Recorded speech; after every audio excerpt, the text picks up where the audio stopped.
ये कहानी है जॉन नाम के आदमी की, जिसे समुंदर के बीच में एक अनजान बोट मिलती है। अब जब वो उसके अंदर जाता है तो उसके साथ क्या क्या चीजें होती है, ये जानकर आपके होश उड़ जाएंगे। कहानी शुरू होती है हमारे हीरो जॉन से, जो अपनी छोटी सी बोट लेकर निकल चुका है फिशिंग करने के लिए। लेकिन थोड़ी दूर चलने पर उसे अपनी तरफ फॉग आते हुए दिखता है और सामने से बिल्कुल अंधेरा हो चुका था। वो उसी अंधेरे में थोड़ी दूर आगे बढ़ता है और तब उसे एक बड़ी सी बोट दिखाई देती है। वो उसके पास जाता है और उसके मालिक को बुलाने की कोशिश करता है, शायद कोई यहाँ फंस गया हो। उसे कोई आवाज़ नहीं आती, मतलब ये बोट लावारिस है। वो पहले तो अपनी छोटी सी बोट को बांधता है और उसके ऊपर चढ़ जाता है और फिर बड़ी वाली बोट पर चढ़ जाता है। अंदर जाने पर बोट बिल्कुल नॉर्मल लग रही थी। वहाँ जो खाना रखा हुआ था वो भी फ्रेश था, मतलब कि इसे ज़्यादा टाइम नहीं हुआ है यहाँ पर खड़े हुए। जॉन बोट स्टार्ट करने की कोशिश करता है लेकिन वो नहीं होती, जिसके बाद वो दूरबीन से आसपास देखता है कि शायद इसका मालिक कहीं आसपास हो और उसे दिख जाए, पर दूर दूर तक कोई भी नहीं था। वो रेडियो पर भी मैसेज कंट्रोल रूम में भेजता है, एक अबैंडन बोट यहाँ फंसी हुई है, अगर कोई मुझे सुन रहा है तो प्लीज जवाब दे। लेकिन कोई जवाब नहीं आता। ये सारी चीजें करने के बाद वो दोबारा डेक पर जाता है। अब वहां पहुंचकर उसके होश उड़ जाते हैं, क्योंकि उसकी छोटी बोट वहां से गायब थी। लेकिन उसने तो अपनी बोट बांध रखी थी, तो वो कैसे गायब हो गई, यही सोचकर उसके दिमाग फटने लगता है। और एक तो ये बोट बंद है और ऊपर से उसकी बोट गायब है। अब वो मैप में देखने की कोशिश करता है कि आखिर वो किस जगह पर फंसा हुआ है, पर उसे कुछ भी पता नहीं चलता, क्योंकि आसपास सिर्फ पानी ही पानी है।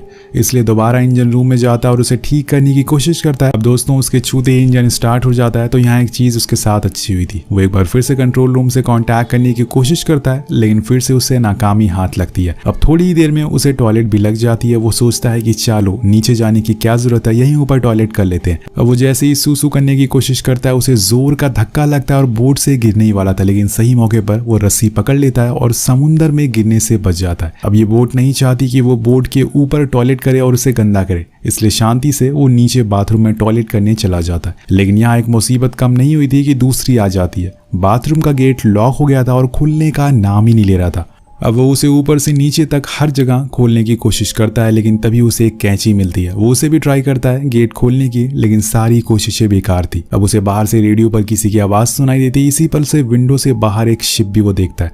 अगर वो बाहर नहीं गया तो शिप यहाँ से चला जाएगा और वो फिर से अकेला रह जाएगा। इसलिए वो अपनी पूरी ताकत लगा देता है उसे खोलने के लिए उस डोर को, लेकिन फिर भी कुछ नहीं होता। अब वो विंडो से बाहर शिप को एक कपड़ा दिखाता है कि शायद वो उसे देखकर रुक जाए, लेकिन वो छोटा सा कपड़ा कैप्टन देख नहीं पाते और शिप जाने लगता है। जॉन को एक दूसरा आइडिया आता है। वो एक रस्सी से अपनी बोट को रोकने की कोशिश करता है। उसकी ये कोशिश काफी अच्छी थी, लेकिन तभी वो रस्सी जाकर इंजन के फैन में फंस जाती है और दूसरी तरफ की रस्सी जॉन के गले में। वो रस्सी खिंचती जा रही थी और जॉन का गला दबता जा रहा था। एक समय ऐसा आता है जब जॉन मरने ही वाला था, लेकिन वो जैसे भी करके उस रस्सी को अपने गले से निकाल लेता है और मरते मरते बचता है। और तभी वो शिप उसकी छोटी सी बोट से टकराती है और उसे काफी चोटें भी आती है। जब वो शीशे में खुद को देखता है तो उसकी हालत बहुत खराब हो चुकी थी। ऐसा लग रहा था कि उसने गलती कर दी इस बोट पर आकर। अब वो और ताकत लगाता है उस गेट को खोलने की, लेकिन ऐसा लग रहा था कि किसी ने उसे पकड़ रखा है उस डोर को, और वो खुलने का नाम नहीं ले रहा था। अब जॉन को अब भूख और प्यास भी लगने लगी थी। वो शार से पानी पीने की कोशिश करता है, लेकिन उसमें भी पानी खत्म हो चुका था। और तभी उसकी नजर फर्श पर पड़ती है। अब बोट में टक्कर की वजह से छेद हो गया था और पानी भरने लग गया था। वो उसी पानी को पीने लगता है, लेकिन अब वो इन सब चीजों से परेशान हो चुका है और उसे अभी भी लग रहा था कि बोट में कोई इंसान मौजूद है। जॉन रोते हुए उस इंसान से रिक्वेस्ट करता है कि प्लीज मुझे जाने दो, मुझे कुछ भी नहीं चाहिए, लेकिन फिर भी डोर नहीं खुलता। और वहीं ऊपर हम देखते हैं कि बोट अपने आप चल रही है। धीरे धीरे अब रात हो गई है, लेकिन जॉन अभी भी वहीं फंसा हुआ है। तभी उसकी तरफ तेज तूफान और बारिश आती है। इस तूफान की वजह से पूरी बोट ढोलक की तरह इधर उधर घूम रही थी। अब उस जगह पानी भरना शुरू हो गया था और जहां जॉन फंसा हुआ था। जॉन की समझ नहीं आ रहा था कि वो करे तो करे क्या। अब वो बस चुपचाप वहीं बैठ जाता और जब उसकी आंख खुलती है तो तूफान शांत हो चुका था, लेकिन जॉन बैठे बैठे अकड़ चुका था। उसकी उंगलियां अकड़ गई थी। बोट में कंधे तक पानी भर चुका था। वो बड़ी ही मुश्किल से खड़ा होता है और एक बार फिर कोशिश करता है कि शायद इस बार गेट खुल जाए। इस बार वो पानी के नीचे जाता और देखता है कि गेट तो पहले से खुला है, किसी ने गेट को खोल दिया था। अब वो जोर का धक्का देता और उसे तोड़कर बाहर आ जाता है। वो सबसे पहले तो भागते हुए डेक पर जाता है और खुली हवा में सांस लेता है। उसे समझ नहीं आ रहा था कि एक्चुअल में इस बोट पर हो क्या रहा है। ऐसा लग रहा है कि इस बोट को किसी आत्मा ने अपने वश में कर लिया है और इसे चला रही है। अब उसे यहाँ से कैसी भी करके निकलना है, तो उसे एक आइडिया आता है। वो कुछ एयर बैग्स निकालता है और नीचे से वही बाथरूम का फ्लोर वाला जो डोर होता है वो लाता है। फिर उन दोनों की मदद से वो बोट बनाता है जिससे कि यहाँ से निकल सके। अब बोट तो बन गई थी लेकिन रास्ते के लिए कुछ खाना भी चाहिए था, तो बोट से कुछ खाने का सामान लेता है और वो अपनी छोटी सी बोट बड़ी वाली बोट से बांध देता है ताकि उसके साथ साथ वो यहाँ से निकल सके। लेकिन जैसे ही वो उस राफ्ट पर बैठता है वो बोट वहीं खड़ी हो जाती है बड़ी वाली। बोट हिलने का नाम ही नहीं ले रही थी। ऐसा लग रहा था कि बोट नहीं चाहती कि जॉन यहाँ से जाए।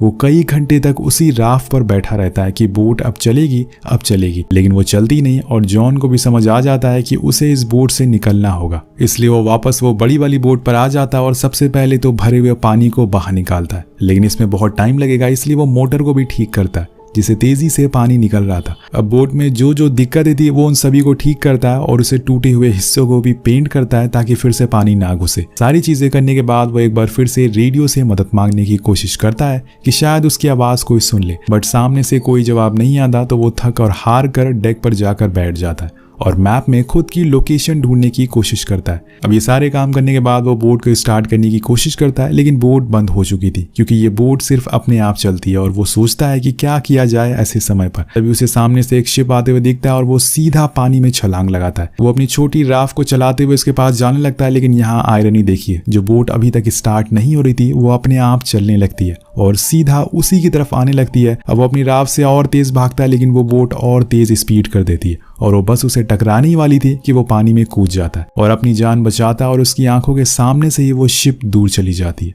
अब ये सीन देखकर जॉन और हम दोनों समझ जाते हैं कि ये बोट नहीं चाहती कि वो उससे दूर जाए और यही सोचकर जॉन पूरे समय पानी में ही गुजार देता है। लेकिन इस पानी में शार्क भी मौजूद है और सबसे बड़ी मुसीबत है ठंडा पानी, और उसे ना चाहते हुए भी वापस शिप पर आना पड़ता है। अब वो ठंड की वजह से कांप रहा था इसलिए सीधा नीचे जाकर ब्लैंकेट ओढ़ कर सो जाता है। जब उसकी आंख खुलती है तो बोट बस चले जा रही थी और उसे पता नहीं था कि वो कहाँ जा रहा है। वो ऊपर डेक पर जाने की कोशिश करता है, लेकिन फिर से वहां का मेन गेट लॉक हो गया था। वो पूरी तरह से फ्रस्ट्रेट हो चुका था क्योंकि जब से वो इस बोट पर आया उसके साथ कुछ न कुछ हुए जा रहा है। तभी उसकी नजर बाथरूम पर पड़ती है जहां से एक रास्ता था ऊपर जाने का। वो वहां से बाहर निकलने की कोशिश करता है, लेकिन तभी वहां से एंट्री का रास्ता बंद हो जाता है। मतलब जॉन अब पूरी तरीके से इस छोटी सी जगह पर फंस चुका है और तभी वो बोट पूरी रफ्तार से भागना शुरू कर देती है। जॉन इधर से उधर गिरने लगता है और उसके सर में, हाथ में, हर जगह चोटें लगना शुरू हो जाती है। लेकिन तभी बोट की स्पीड स्लो होती है और अब गेट भी खुल जाता है। जब वो बाहर निकलता है तो बोट एक शहर के पास आकर रुकी थी। जॉन फौरन भागते हुए किनारे पर जाता और एक आयरन रॉड उठा लेता है। उसे लग रहा था कि कोई आदमी यहीं छुप कर इस बोट को चला रहा है और उसी ने जॉन को किडनैप किया। लेकिन बहुत देर छानबीन करने के बाद उसे वहां कोई भी नहीं मिलता तो जॉन वापस से बाहर आता है।